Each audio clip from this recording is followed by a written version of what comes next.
বাবা হতে যাচ্ছে ইনশাআল্লাহ, নবজাতকের অভ্যর্থনায় আমার করণীয় কি?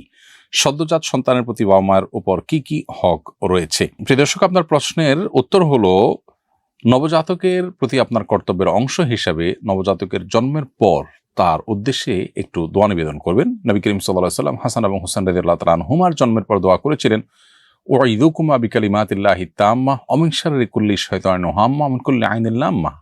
অর্থাৎ তারা দুজনেই যমজ ভাই ছিলেন। নবীজি তাদের জন্য দোয়া করেছেন এবং বলেছেন যে তোমাদের উভয়কে আল্লাহর কাছে আশ্রয় প্রার্থনা করি তোমাদের জন্য, শয়তান থেকে এবং মানুষের বদনজর থেকে। এভাবে আপনার সন্তানের জন্য আপনি দোয়া করবেন, শয়তান থেকে আল্লাহ যেন তাকে নিরাপদে রাখেন, পানাহ দেন।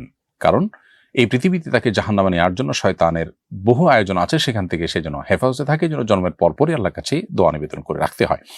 দ্বিতীয়ত, সন্তানের ডান কানে আজান এবং বাম কানে একামত, জাস্ট আজান একামতের শব্দগুলো তার কানে শোনানো বা তাকে তার কানে উচ্চারণ করা বা তা সে শুনতে বা জাস্ট সেরকম মৃদু কণ্ঠে শোনানো। তৃতীয়ত, তাহনিক করা, অর্থাৎ কোনো নেককার মুত্তাকি পরহেজগার মানুষকে দিয়ে, সেরকম কাউকে না পাওয়া গেলে নিজেরা করতে পারেন, একটু খেজুর মুখে চিবিয়ে এর যে ভেজা অংশ সেটা বাচ্চার মুখে লাগাই দেওয়া, সেজন্য একটু চুষতে পারে, অথবা একটু মধু মুখে লাগিয়ে তার মুখে দেওয়া বিসমিল্লাহ বলে। এটাকে তাহনিক বলা হয়। নেককার মুত্তাকি পরহেজগার মানুষকে দিয়ে এটা করানো যেতে পারে।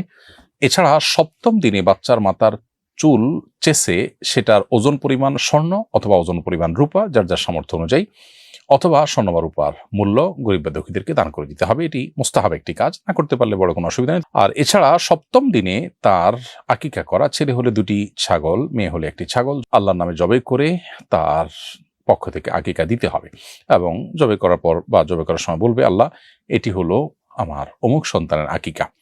তার আগে তার জন্য সুন্দর একটা নাম নির্বাচন করতে হবে। সে নাম নির্বাচন করার ক্ষেত্রে শরিয়ার যে নীতিমালা আছে সেগুলো লক্ষ্য করে তার মুসলিম আইডেন্টিটি প্রকাশ পায় সেরকম নাম রাখার চেষ্টা করতে হবে। আজকাল অনেকে আমরা আনকমন নাম রাখতে গিয়ে মুসলিম আইডেন্টিটির বাইরে চলে যায় এবং এমন সব নাম রাখি সন্তানদের যে নামগুলো দেখে তাদের আসলে মুসলিম কি অমুসলিম বোঝার কোনো উপায় থাকে না। পৃথিবীতে পশ্চিমারা যাদের ধর্মকর্ম একেবারে হারিয়ে গেছে, তারা পর্যন্ত তাদের সন্তানদের নামকরণ করার ক্ষেত্রে ধর্মীয় আইডেন্টিটিকে এখনো মাথায় রাখে, অথচ দুর্ভাগ্যজনক বাস্তবতা আমরা অনেকে সেই জায়গা থেকে সরে আসছি। অতএব এই কাজগুলো আপনি আপনার সন্তানের জন্য করবেন ইনশাআল্লাহ বিদিনিল্লাহ। সন্তানকে নেককার করার জন্য, দিনদার করার জন্য ছোটবেলা থেকে আপনি চিন্তা করবেন, ভাববেন এবং তার জন্য সেই প্ল্যান প্রোগ্রাম করবেন। এটি আপনার কর্তব্যের অংশ তার প্রতি।